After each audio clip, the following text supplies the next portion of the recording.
선악과 사건, 죄와 벌. 창세기 3장 7절에서 23절 말씀입니다.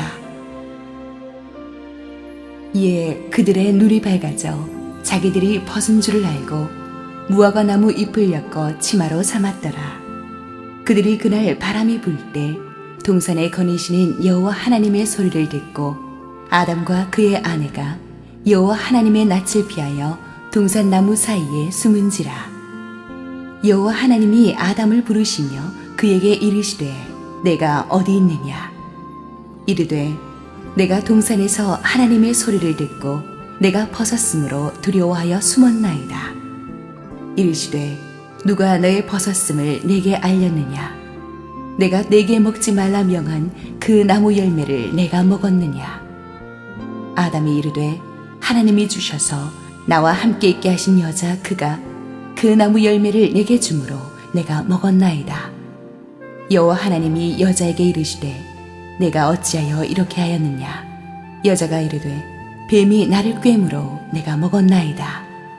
여호와 하나님이 뱀에게 이르시되 내가 이렇게 하였으니 내가 모든 가축과 들의 모든 짐승보다 더욱 저주를 받아 배로 다니고 살아있는 동안 흙을 먹을지니라. 내가 너로 여자와 원수가 되게 하고 내 후손도 여자의 후손과 원수가 되게 하리니 여자의 후손은 내 머리를 상하게 할 것이요 너는 그의 발꿈치를 상하게 할 것이니라 하시고 또 여자에게 이르시되 내가 내게 임신하는 고통을 크게 더하리니 내가 수고하고 자식을 낳을 것이며 너는 남편을 원하고 남편은 너를 다스릴 것이니라 하시고 아담에게 이르시되 내가 내 아내의 말을 듣고 내가 내게 먹지 말라 한 나무의 열매를 먹었은즉 땅은 너로 말미암아 저주를 받고 너는 내 평생에 수고하여야 그 소산을 먹으리라. 땅이 내게 가시덤불과 엉겅퀴를 낼 것이라. 내가 먹을 것은 밭의 채소인즉 내가 흙으로 돌아갈 때까지 얼굴에 땀을 흘려야 먹을 것을 먹으리니 내가 그것에서 취함을 입었습니다. 너는 흙이니 흙으로 돌아갈 것이니라 하시니라. 아담이 그의 아내의 이름을 하와라 불렀으니 그는 모든 산자의 어머니가 됨이더라. 여호와 하나님이 아담과 그의 아내를 위하여 가죽옷을 지어 입히시니라. 여호와 하나님이 이르시되 보라 이 사람이 선악을 아는 일에 우리 중 하나같이 되었으니 그가 그의 손을 들어 생명나무 열매도 따먹고 영생할까 하노라 하시고 여호와 하나님이 에덴 동산에서 그를 내보내어 그의 근원이 된 땅을 갈게 하시니라. 우리 함께 한번 기도하시고 하나님 말씀 보겠습니다. 사랑하는 아버지 은혜를 감사합니다. 주께서 오늘 또 이 비 내리는 추운 가을날 하나님께서 주시는 은혜의 말씀을 기대합니다. 주님 종을 뒤에 감추시고 하나님 말씀하옵소서. 예수님의 이름으로 기도합니다. 아멘. 지난주에 이어서 계속해서 인류 원죄의 출발점이었던 에덴 동산의 선악과 사건을 계속해서 다루기로 하겠습니다. 이 사탄은 단 두 마디 말로 사람과 하나님 사이의 관계를 갈라놓았습니다. 이브에게 선악과를 범하게 만들므로써 전 인류를 죄의 노예로 만들어버렸습니다. 그리고 그 파급 효과가 컸습니다. 선악과 사건을 다룰 때 많은 사람들이 물어보는 질문들이 있습니다. 그 질문 중에 제가 제일 많이 듣는 질문이 도대체 왜 하나님은 선악과를 에덴 동산에 놓아두셨는가? 만들어 놓고 먹지 말라는 거 너무하지 않냐?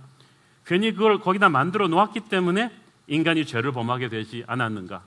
그리고 선과 악을 알게 되는 그 나무를 열매를 먹지 못하게 된다는 것은 하나님은 뭐 독재 국가냐? 왜 정보를 차단하는 것이냐? 왜 인권을 탄압하냐?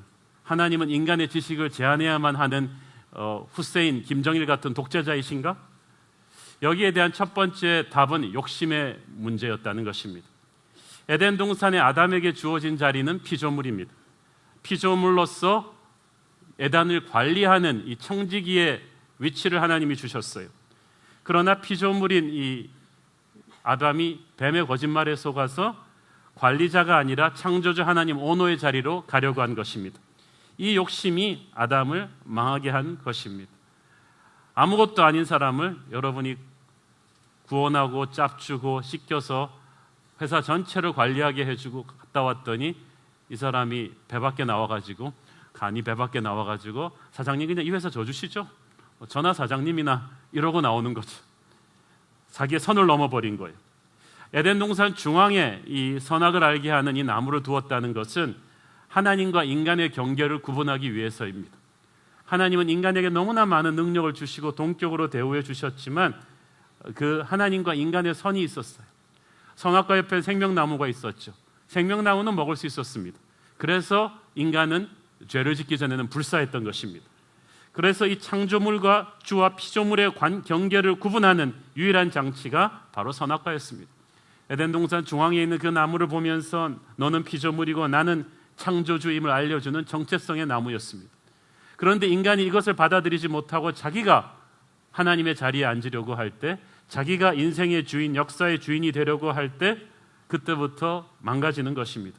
만약에 아담이 욕심을 부리지 않고 그 자리를 지켰다면 그는 에덴에서 영원히 살 수 있었습니다. 그러나 욕심이 잉태한 즉 죄를 낳고 죄가 커져서 사망을 낳아버렸죠. 두 번째는 자유의지, free will의 문제입니다. 능력과 자유를 합치면 가공할 위력을 발휘하죠. 무한한 능력과 무한한 자유, 이것을 가진 분이 하나님이십니다. 이것을 하나님이 가졌다는 것이 얼마나 감사합니까? 왜냐하면 능력이 많은 사람이 그것을 나쁘게 쓰면 재앙입니다. 우리가 많이 보는 SF 영화에서 보면은 이 초능력자가 나쁜 마음을 먹고 지구를 파괴하려 들면 막 난리가 나지 않습니까? 그래서 그런 초능력을, 엑스맨 같은 초능력을 하나님이 인간에게 주지 않은 것이 축복입니다. 인간은 그 능력을 제대로 통제할 수 있는 능력이 없어요. 하나님은 그 무한한 능력과 완벽한 자유를 가지고 계시지만 그것을 함부로 휘두르는 분이 아니십니다. 여러분, 브루스 올마이티라는 영화 보셨습니까? 그 브루스 올마이티라는 영화에 보면 인생이 항상 꼬이는 평범한 세일즈맨이 하나님한테 불평을 합니다. 하나님, 어떻게 내 인생 이렇게 만들어 놓을 수 있습니까? 세상 돌아가는 게 왜 이 꼴입니까? 내가 하나님 하면 훨씬 더 잘하겠습니다. 그랬더니 하나님이, 그래? 그럼 네가 해봐라. 내가 3일 동안 휴가 갈 테니까 네가 하나님 한번 해봐라. 그래가지고 그 3일 동안 하나님의 능력을 받은 이 브루스가 완전히 지구를 망쳐놓습니다. 그 능력 받아가지고 처음 하는 게 뭡니까? 식당에 앉아서 수프국 갖다 놓고 그걸 홍해처럼 갈라보는 거예요. 와, 그래가지고 딱 갈라. 그리고 스스로 신나는 거. 그리고 밤에 아내한테 로맨틱한 분위기를 만들기 위해서 저 떠있는 달을, 멀쩡한 달을 막 지구 가까이로 끌어와요. 분위기는 좋았는데 지구 곳곳에 막 해일이 일어나죠. 그 다음에 하나님 되고 나니까 전 세계에서 막 기도가 막 1초에 수십 개씩 막 오는 거예요. 귀찮아서 다 예스 그랬더니 온 세상이 또 난리가 나버렸어. 3일 하다 지쳐가지고 나 도저히 하나님 못하겠다고 하는 게 이제 영화의 그 결론 부분입니다. 실제 하나님은 그렇게 자기 능력을 장난처럼 휘두르는 분이 아니십니다. 하나님을 하나님 되게 만드는 것은 이 자제입니다. 셀프 컨트롤입니다. 동산 중앙의 선악과는 자제를 의미합니다. 하나님은 인간에게 천지 만물을 다스리는 만물의 리더십을 주시면서 하나님과 똑같은 다스리는 자의 자제를 요구하셨습니다. 그러니까 이 선악과는 선악을 알게 하는 나무이지 먹으면 선악을 알게 된다. 이것은 사탄의 속임수입니다. 먹는다는 것은 자제를 포기하는 거거든요. 하나님이 사람에게 주신 가장 위험한 선물 중에 하나가 이 자유의지입니다. 그것은 하나님을 거역할 수 있는 선택권을 준 거거든요. 하나님이 나한테 어떻게 이럴 수 있느냐고 대들 수 있는 그 자유의지를 하나님이 줬기 때문에 여러분이 그렇게 할 수 있는 거예요. 애초에 하나님이 여러분을 창조할 때 그걸 프로그램에 놓지 않았다면 여러분은 로봇처럼 그냥 하나님한테 대들 생각도 못하고 살아요. 그러나 하나님은 그렇게 인간을 만들지 않았어요. 동물과 식물은 하나님을 거역하지 못합니다. 하나님이 자유의지를 안 줬기 때문이에요. 그러나 인간에게는 하나님이 자유의지를 주었어요. 인격체를 만들었어요. 지정이라는 게 바로 그런 거거든요. 스스로 선택할 수 있는 의지였어요. 그런데 인간이 그 자유의지를 하나님을 거역하는데 사용해버린 거죠. 인간에게 주어진 몫을 넘어서 하나님의 자리를 엿보았습니다. 그것은 하나님이 사람을 만드신 목적에서 어긋난 거예요. 그래서 죄를 원어로 풀면은 missing the mark, 하나님이 정해놓으신 이 목적을 어긋나 버린 것입니다. 그렇다면 어떤 사람은 얘기합니다. 인간이 자유의지를 가지고 하나님을 거역할 것을 전지하지 하나님은 미리 알지 않았느냐? 미리 알면서 이 자유의지를 준 이 위험천만한 인간 앞에 왜 선악과를 놔뒀냐? 인간에게 자유의지를 두고 선악과를 놔뒀으니까 인간이 죄를 짓게 되는데 하나님도 원인 제공한 게 아니냐고 합니다. 이런 못된 질문을 하는 사람들에게 제가 드리고 싶은 말씀은 이거예요. 그건 마치 자동차 절도범으로 걸리고 나서 왜 내 눈앞에 차 좋아하는 거 뻔히 알면서 고급 외제차를 누가 발레 막히면서 키로 꽂아놓고 갔냐는 거죠. 왜 내 눈앞에 그렇게 호텔에서 관리를 잘 안 해서 내가 그 차를 훔치게 만들었냐? 그런 것입니까? 그런 정말 바보 같은 질문을 하면 안 돼요. 하나님이 그 엄청난 위험 부담을 감수하면서 인간에게 자유의지를 주신 까닭은 사랑하기 때문입니다. 사랑하면 속박하지 않습니다. 사랑하면 억압하지 않아요. 사랑하면 상대에게 자유를 줍니다. 속박하면 그건 벌써 사랑이 아닙니다. 왕이 물리적인 힘으로 상대에게 공포를 주면서 나한테 시집 와. 그래서 시집 오는 후궁들이 누가 진짜 왕을 사랑해요? 건강치 못한 사랑을 하는 사람들 보면 지금도 상대를 통제합니다. 자기 나만 평생을 쳐다봐야 돼? 그러는 사람들. 무서워요. 지금도 남편에게 하루에 한 5번씩 전화하는 사람이 있습니다. 사랑해서가 아닙니다. 자기 지금 뭐해? 어디에 있어? 그래서 영상통화가 나와서 비춰봐. 그리고 다 비춰보는 거죠. 저녁에 오면 자기 스마트폰 줘봐. 그래갖고 최근에 카톡, 페이스북 이런 거 다 체크하는 거예요. 그리고 자기 나만 사랑해야 돼. 그거는 사랑이 아니라 무서운 거, 사이코예요. 건강한 사랑은 절대 그렇게 하지 않아요. 건강한 사랑은 상대를 속박하지 않고 놓아주는 것입니다. 하나님이 힘으로 너 나 사랑 안 하면 죽어 그러지 않았단 말이에요. 그 전능하신 하나님께서 우리가 스스로 하나님을 사랑할 수 있게끔 자유의지를 줬어요. 그것은 하나님을 거역할 위험 부담을 감수하는 거예요. 사랑은 그런 리스크 테이킹을 하는 거예요. 하나님께서 우리에게 자유의지를 주셨고 우리를 로봇으로 만들지 않았다는 게 얼마나 감사합니까? 하나님 왜 내게 자유의지를 주셨어요? 라고 대들 수 있는 그런 자유를 주었다는 거 너무나 멋있는 거 아니에요? 옛날에 남북회담할 때 북한 사람들이 내려와가지고 남한에는 어떻게 이렇게 데모가 많냐고, 우리 북조선에는 아무 데모가 없다고 그랬더니 안내하던 국정원 직원이 그랬죠. 당연하죠. 거기는 데모하면 다 죽이잖아요. 누가 데모할 수 있습니까? 그리고 사람들이 정보가 전혀 없잖아요. 정보를 다 통제해버리고 대들면 죽여버리고 그러는 데서 무슨 데모가 합니까? 나는 대통령도 욕할 수 있고 데모할 수 있는 자유가 있는 이 나라가 좋다. 그 말이죠. 하나님이 우리를 로봇으로 만들지 않았습니다. 자유의지를 주었다는 것, 우리에게 인격체를 만들었다는 거죠. 에덴 동산에 선악과가 없었다면 우리가 죄를 안 지었을까? 그건 안 짓는 게 아니라 못 짓는 거예요. 왜냐하면 통제해버렸으니까. 기회가 없어서 못하는 것이지 안 하는 게 아니거든요. 여러분, 내 아내가 될 사람을 내가 한 5살 때부터 딱 본 다음에 5살 때부터 그 아내를 인생을 내가 관리하는 거죠. 남자 근처도 못 가게 한 20년을 관리를 하는 거지. 모든 내 아내 근처에 가는 남자들은 다 차단시켜버려요. 나만 보게 만들어요. 그리고 때가 참에 결혼한다. 이거는 사이코지. 이건 사랑이 아니에요. 내 아내가 장동건도 만나고 원빈도 만나고 그러면서 다 패스하면서 나를 선택해야 그게 진짜 사랑이지, 다른 남자 하나도 못 보게 하고 나를 사랑하게 만들었다. 그건 속박이지 사랑이 아니에요. 하나님은 우리가 죄 지을 기회가 없어 죄를 못 짓는 사람이 아니라 하나님을 너무 사랑해서 자기 의지로 죄를 안 짓는 사람이 되기를 원하셨던 거예요. 그게 하나님의 사랑입니다. 그게 선악과 사건을 여러분이 그래서 곡해하지 말아야 되는 것입니다. 그런데 인간이 그 시험을 통과하지 못합니다. 지난주에 보았듯이 아담과 이브가 이제 죄를 지었습니다. 심판이 옵니다. 심판의 장면은 이제 에덴 동산으로 거니시는 하나님의 음성으로 시작합니다. 8절 우리 가까이 보겠습니다. 시작. 그들이 그날 바람이 불 때 동산에 거니시는 여호와 하나님의 소리를 듣고 아담과 그의 아내가 여호와 하나님의 낯을 피하여 동산나무 사이에 숨은지라. 이 영어 성경에 보니까 the sound of the Lord, 그리고 이 원어적으로 조금 더 표현하면은 as usual, 하나님이 습관처럼 항상 에덴 동산을 찾아오셨다는 말이에요. 그래서 항상 하나님의 인기척 같은 거예요. 집에 아빠가 오면 아빠가 내는 특유의 인기척이 있지 않습니까? 현관문을 탁탁 이러면 그럼 강아지가 확 달려나가고 아이들 또 신나서 아빠 그러면서 막 달려나가는 거죠. 이것은 하나님이 항상 에덴 동산의 습관처럼 찾아오셔서 아담 이브와 교제하셨음을 알려줍니다. 죄만 짓지 않았으면 아담은 이 소리 들으면 벌써 하나님 앞에 달려가 있어야 됩니다. 아빠 오셨어요. 그런데 그렇게 달려와서 아빠에게 안기던 애가 안 나오고 지방에서 얌전히 공부하고 있으면 뭔가 있는 거예요. 지은 죄가 너무 엄청나서 아담이 사시나무 떨듯이 떨기 시작합니다. 죄 지은 인간의 특성, 하나님의 임재를 무서워합니다.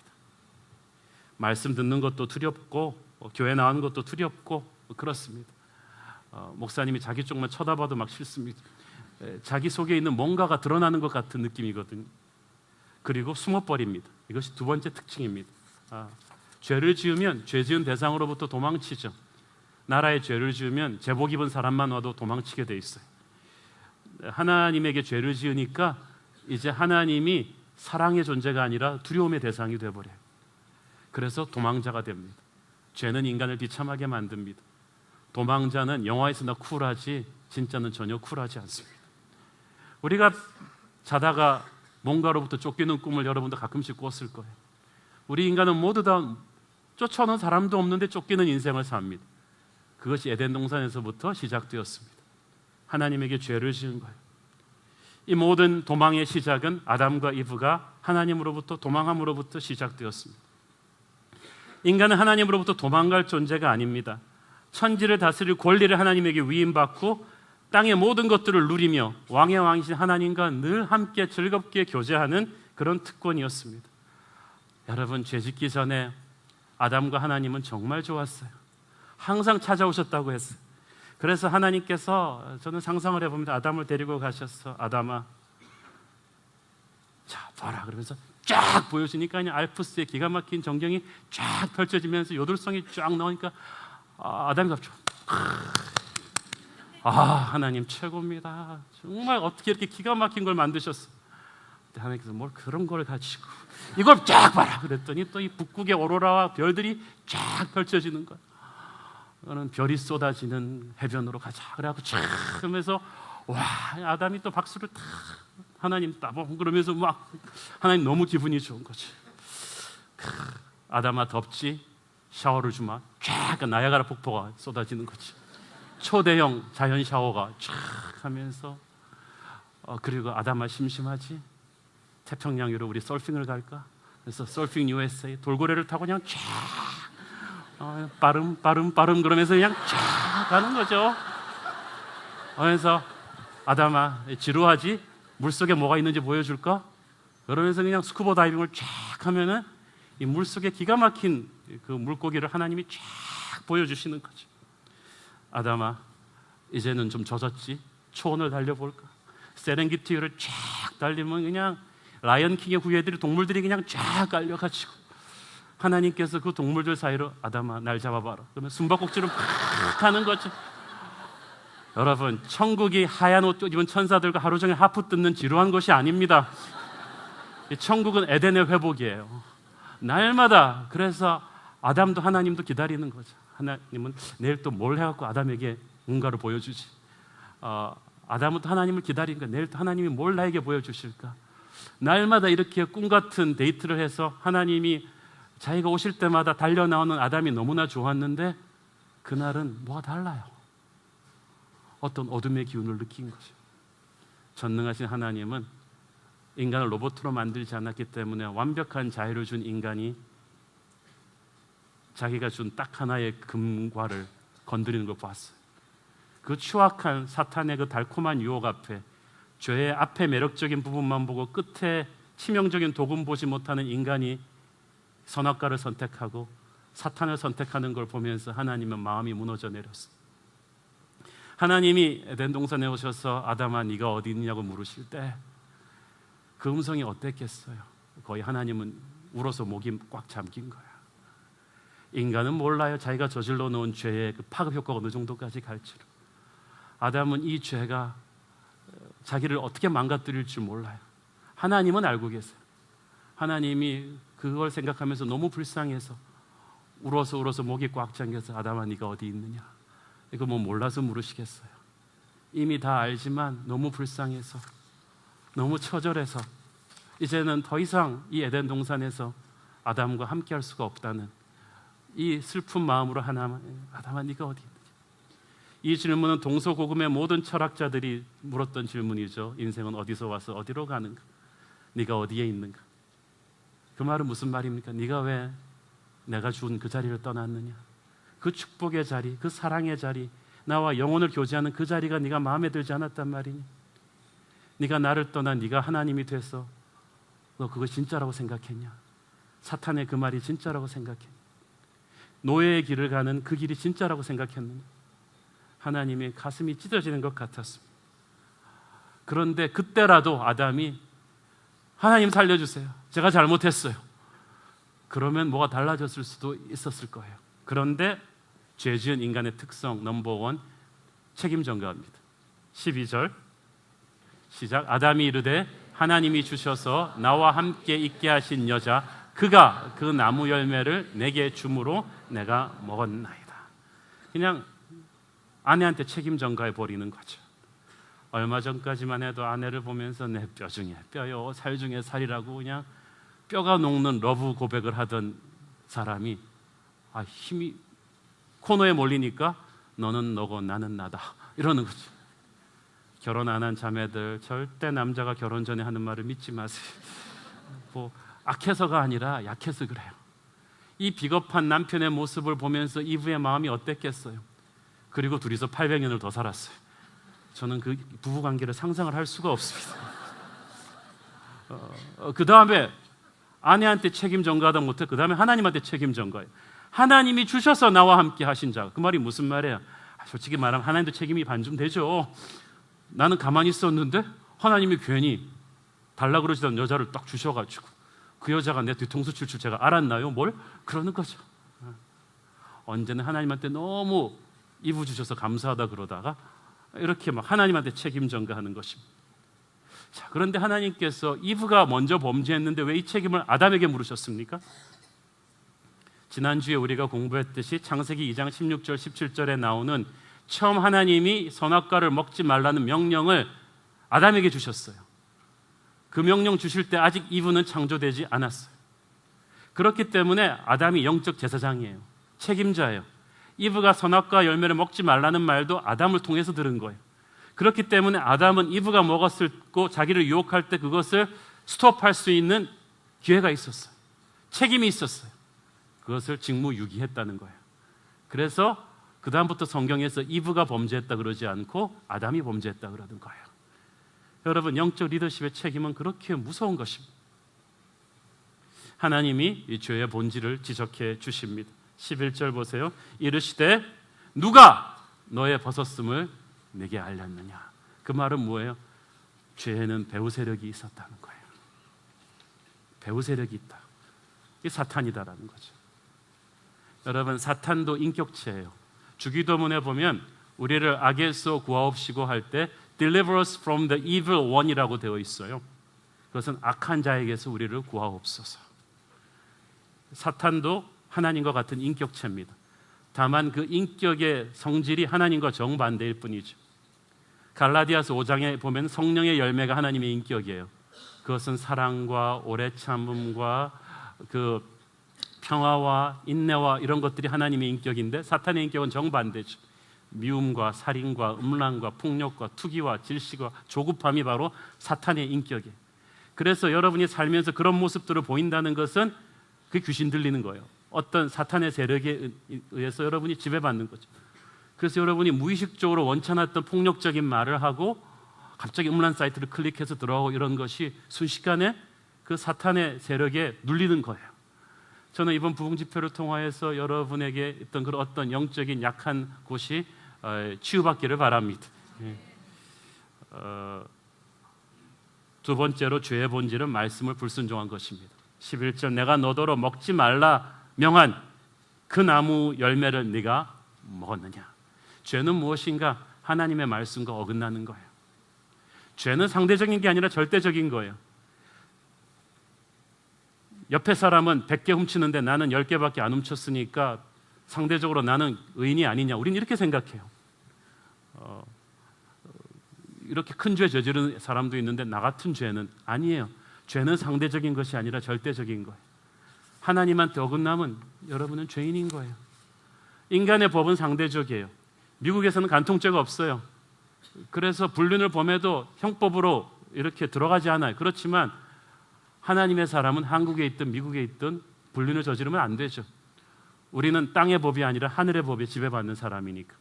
그러므로 죄는 하나님의 말씀을 어긋나는 것입니다. 하나님이 절대로 선악과를 먹지 말라 그랬으면 아담은 그걸 먹지 말아야 돼요.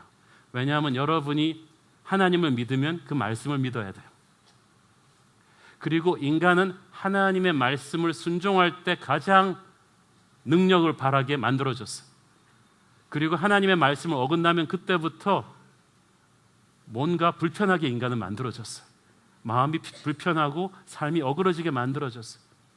차는 기름을 넣어야 돌아가지 차에다 오렌지 주스 넣으면 뭔가 덜컹덜컹거리게 만들어진 것처럼 인간은 하나님의 법대로 살아야 가장 아름답고 권위 있고 능력 있게 만들어졌어요. 근데 죄가 매력적이지만 들어오면 그때부터 인간을 망가뜨리기 시작합니다. 지난주에 제가 말씀드렸듯이 아담은 인류 대표 선수예요. 로마서 5장 12절 같이 읽겠습니다. 시작. 그러므로 한 사람으로 말미암아 죄가 세상에 들어오고 죄로 말미암아 사망이 들어왔나니 이와 같이 모든 사람이 죄를 지었으므로 사망이 모든 사람에게 이르렀느니라. 아담 한 사람이 죄의 문을 열어서 이 인류의 역사로 죄가 확 들어왔다는 거예요. 그래서 우리 다 죄인이 됩니다. 상당히 억울한 말입니다.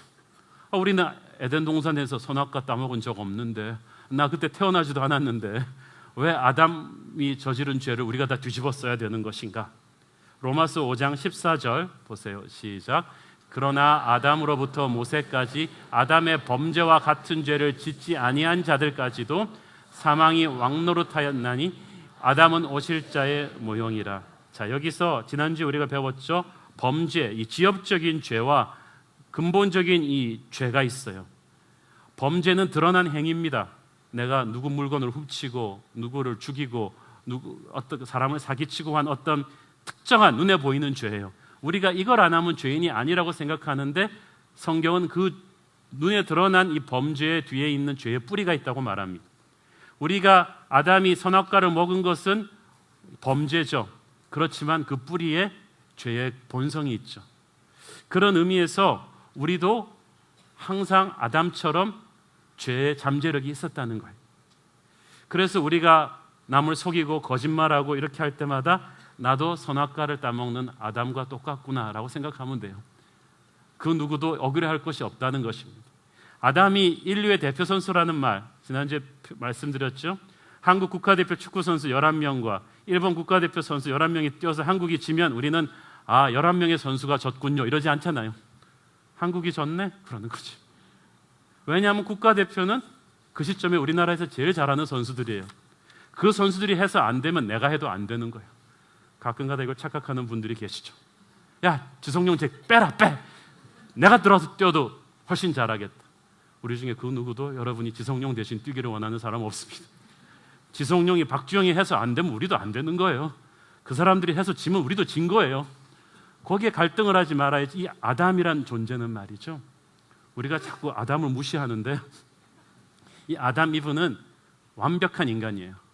하나님이 만들 수 있었던 가장 완벽한 육체에다가 가장 완벽한 이 정신력과 자제력을 가진 그런 인간이란 말이에요. 그래서 이 아담이 해서 안 되면 우리 모두 안 돼요. 그만큼 하나님이 절대적인 자유의지를 주셨고 인류의 대표 선수가 될 만한 그런 사람이었다는 것입니다. 그러므로 우리 중에 그 누구도 내가 그 자리에 타임머신 타고 가서 했더라면 선악과 사건 없었을 것이다 라고 말하지 못한다는 거죠. 그건 마치 여러분이 기성용 대신 뛰면 더 잘할 거다라고 말하는 것과 똑같아요. 자, 죄가 벌어졌습니다. 이 죄의 결과가 이 땅의 현실에 얼마나 무서운 결과를 가지고 왔습니까? 16절 같이 읽어보겠습니다. 시작. 또 여자에게 이르시되 내가 네게 임신하는 고통을 크게 더하리니 네가 수고하고 자식을 낳을 것이며 너는 남편을 원하고 남편은 너를 다스릴 것이다. 자, 보세요. 원래 생명을 낳는 것 자체는 하나님이 죄짓지 않아도 계속 여자에게 시킬 거였지만 이것이 엄청난 고통을 통해서 오게 된다는 거예요. 지금도 요즘은 의학이 발달해서 많이 괜찮아, 거의 이제는 건강한 출산들을 많이 합니다만 제왕절개라는 것이 없던 옛날 시절에는요, 애 낳다가 죽는 여자분들 굉장히 많았어요. 여러분 애 낳을 때 같이 들어가 보신 남편분들 아시죠? 그 아내의 고통이 얼마나 살구막한 것인가. 저도 제 아내 막 그 고통스러워하는 걸 보면서 너무 가슴이 아파서 내가 대신 저걸 해줬으면 하는 생각이 한 0.5초 정도 들었어요. 저는 목회를 해야 되기 때문에 그걸 대신 못 나와주겠더라고요. 근데 막 사람 죽다 살잖아요.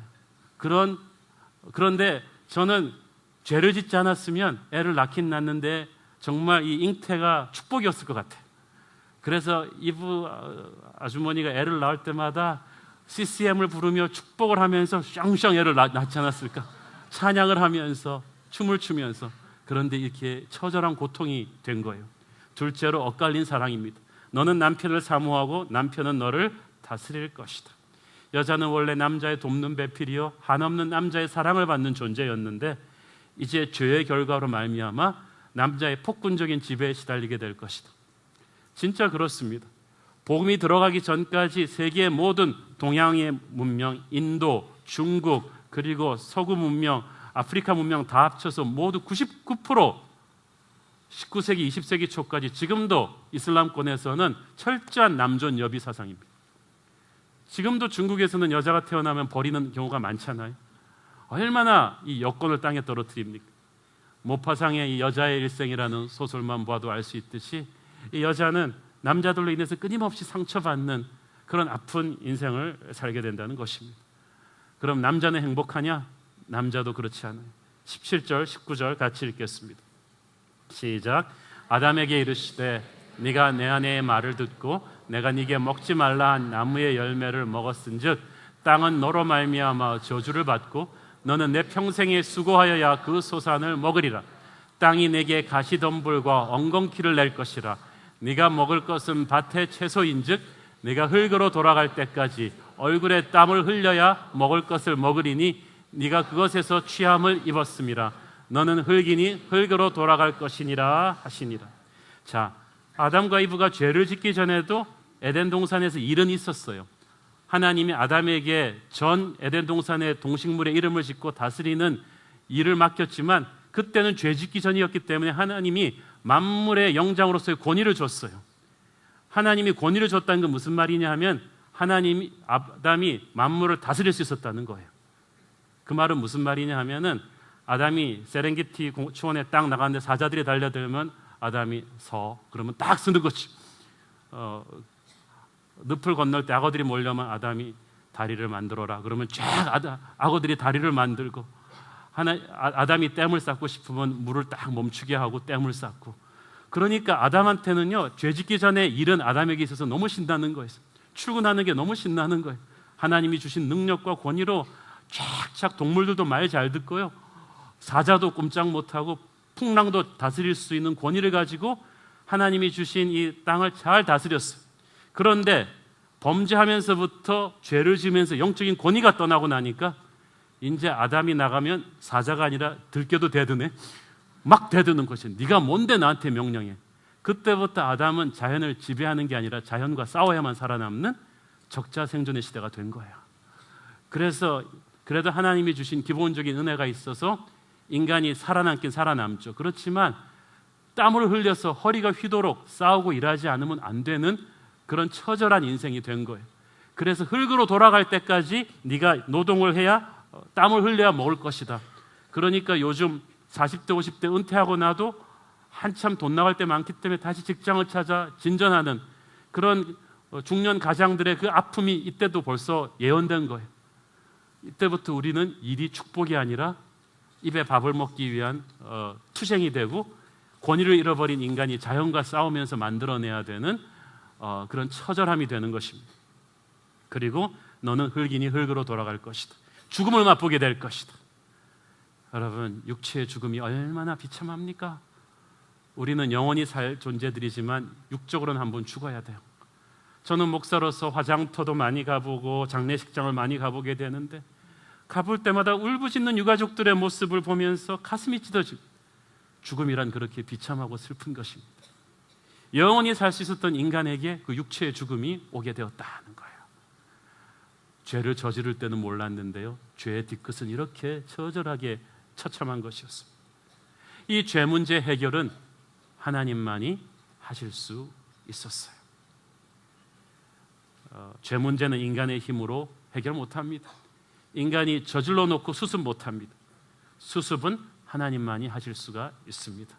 그런데 그 하나님도 엄청난 대가를 치러야 이 수습이 가능합니다. 하나님이라고 해서 죄 해결 이렇게 되는 게 아니에요. 하나님도 상상을 초월하는 대가를 치러야만 합니다.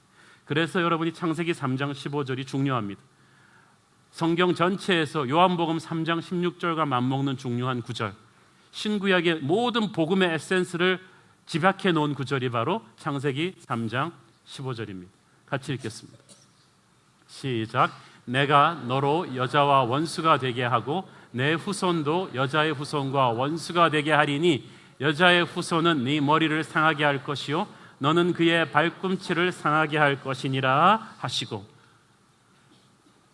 여기서 사탄의 머리를 상하게 할 여자의 후손은 예수 그리스도를 가리킵니다.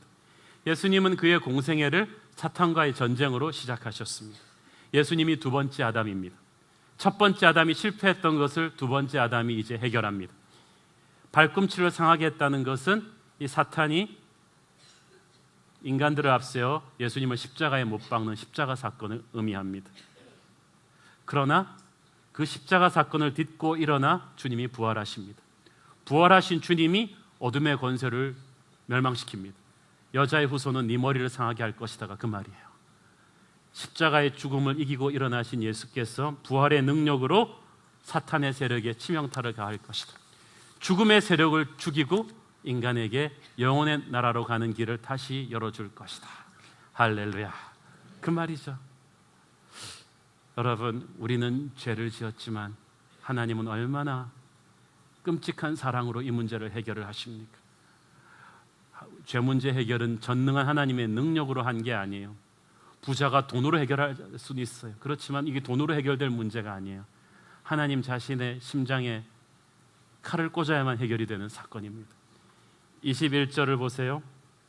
여호와 하나님이 시작. 여호와 하나님이 아담과 그의 아내를 위하여 가죽옷을 지어 입히시니라. 하나님께서 에덴 동산에서 외롭게 쫓겨나가는, 이제 자기들에게 다 되어드는 들짐승들이 들실거리는 에덴 동산 밖으로, 하나님의 보호막 밖으로 쫓겨나가는 이 아담과 이브를 보면서 너무 마음이 아프셔서 하나님의 눈물을 담고 지어주신 옷이 가죽옷입니다. 여러분, 이 가죽옷에 엄청난 구원의 신비가 있는데요, 가죽은 짐승을 죽여야 나오잖아요.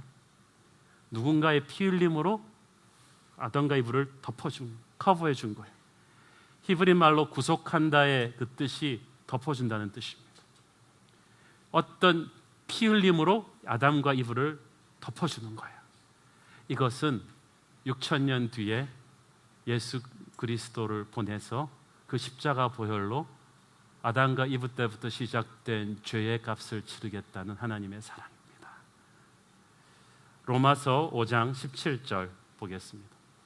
시작. 한 사람의 범죄로 말미암아 사망이 그 한 사람을 통하여 왕노릇하였은즉 더욱 은혜와 의의 선물을 넘치게 받는 자들은 한 분 예수 그리스도를 통하여 생명 안에서 왕노릇하리로다. 아담과 이브는 몰랐을 것입니다. 가죽옷을 지어 입히면서 자신들을 바라보면서 흘리시는 그 하나님의 눈물 안에 자신들이 저지른 죄 때문에 6,000년 뒤에 십자가에 못 박혀 돌아가실 하나님의 아들 예수 그리스도의 그 사랑이 있다는 것을, 밤새 아무것도 못 드시고 이리저리 끌려당하며 신문당하시고 채찍질 당하신 뒤에 무게 70kg의 십자가를 지고 예루살렘에서 가장 가파른 그 골고다 언덕길을 올라가시고 타는 듯한 목마름 속에 반나절 동안 십자가에 못 박히시면서도 우리를 끝까지 사랑하셨던 그 예수의 사랑, 그 아들을 십자가에 못 박고 쳐다보셔야 했던 그 하늘아버지의 그 마음, 여러분이 그 사랑의 넓이와 높이와 깊이를 이해할 수가 있습니까? 그걸 안다면 여러분이 결코 십자가를 함부로 대하지 못할 것입니다. 어떤 대가를 치르고 하나님이 저와 여러분을 구원해 주셨는지를 안다면 여러분은 감히 함부로 그 십자가를 바라보지 못합니다. 십자가 십자가 내가 처음 볼 때에 나의 맘에 큰 고통 사라져 오늘 믿고서 내 눈 밝았네 참 내 기쁨 영원하도다. 만왕의 왕께서 그 십자가의 사랑으로 아담과 이브가 저지른, 그래서 우리 모두가 죄의 노예가 된 그 값을 치러주시고 가셨습니다. 에덴 동산에서 벌써 하나님은 그 십자가의 사랑을 보여주신 것입니다. 22절 23절에 보면 하나님이 아담과 이브를 추방하시면서 화영검을 던 천사를 보내서 그 생명나무를 지키죠. 왜냐하면 생명나무를 먹고 영원히 살면 영원히 살게 되는데 죄 지은 채로 영원히 삶은 건 지옥입니다. 그래서 지옥의 고통을 안 겪게 하기 위해서 생명나무로 끊어버린 거죠. 그리고 쫓아냅니다. 거룩하지 못한 존재가 영원히 삶은 게 지옥이에요. 그리고 에덴의 동쪽을 지킵니다. 에덴의 동쪽은 죽음을 상징합니다.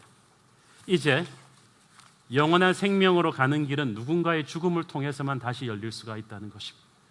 다시 에덴 동산으로 돌아오는 것은 누군가가 죽어서 열립니다. 이것은 예수님의 십자가 죽음을 통해서 열리게 될 하나님과의 관계 회복을 상징하는 것입니다. 그래서 창세기에 등장했던 그 생명나무가 성경 제일 끝에 새하늘과 새 땅이 오는 요한계시록에 나옵니다. 요한계시록 22장 1절 보겠습니다. 1절 2절 시작. 또 그가 수정같이 맑은 생명수의 강을 내게 보이니 하나님과 및 어린 양의 보좌로부터 나와서 길 가운데로 흐르더라. 강 좌우에 생명나무가 있어서 12가지 열매를 맺되 날마다 그 열매를 맺고 그 나무 잎사귀들은 만국을 치료하기 위하여 있더라. 아멘. 예수님이야말로 영원한 생명으로 다시 가는 생명나무인 것입니다. 그 예수님을 통해서 우리는 다시 살아납니다. 그래서 하나님께서 아담을 통해서 이브의 이름을 고쳐줍니다. 하와라고 합니다. Mother of the living, 산자의 어미가 될 것이다. 분명히 죄의 값은 사망인데 이제 죽음의 노예가 되었는데 하나님께서 그때 이미 구원과 부활의 약속을 하와 이름에다 집어넣어 주신 거예요. 너의 후손들은 죽음의 노예가 되는 것이 아니라 나의 아들 예수 그리스도의 보혈을 통해서 살아나게 될 것이야. 너는 모든 산자의 어미가 될 것이다. 이거를 선포해 준 것입니다. 죄 문제는 시간이 지난다고 없어지지 않아요. 선행한다고 없어지지 않고요, 헌금한다고 없어지는 게 아닙니다. 죄 문제는 오직 하나님의 아들의 십자가 앞에 회개하고 나올 때만이 해결될 수가 있는 것입니다. 오늘 교회를 다니면서도 아직도 이 십자가의 의미를 모르는 분들, 자신의 죄를 회개하고 예수를 믿기를 바랍니다. 그래서 그때 벌써 여러분은 죄의 사슬로부터 탈출하게 되는 것입니다. 교회를 오래 다니면서도 이 십자가의 사랑을 가볍게 여긴 분이 있다면 오늘 그 십자가 사랑 앞에 다시 무릎 꿇고 회개하기를 바랍니다. 기도하겠습니다. 사랑하는 아버지, 은혜를 감사합니다. 수천 년 전 그 에덴 동산에 아담과 이브가 죄를 범하던 그 자리에 우리도 있었습니다. 내가 하나님이 되려 했고 내가 욕심의 노예가 되어서 하나님을 버렸는데 하나님은 십자가의 그 사랑으로 나를 구원해 주셨습니다. 그 은혜가 너무나 감사합니다. 우리를 누르고 있는 이 죄의 어둠으로부터 오직 십자가의 보혈만이 빛을 줄 수 있음을 믿습니다. 주님 감사합니다. 예수님의 이름으로 기도합니다. 아멘.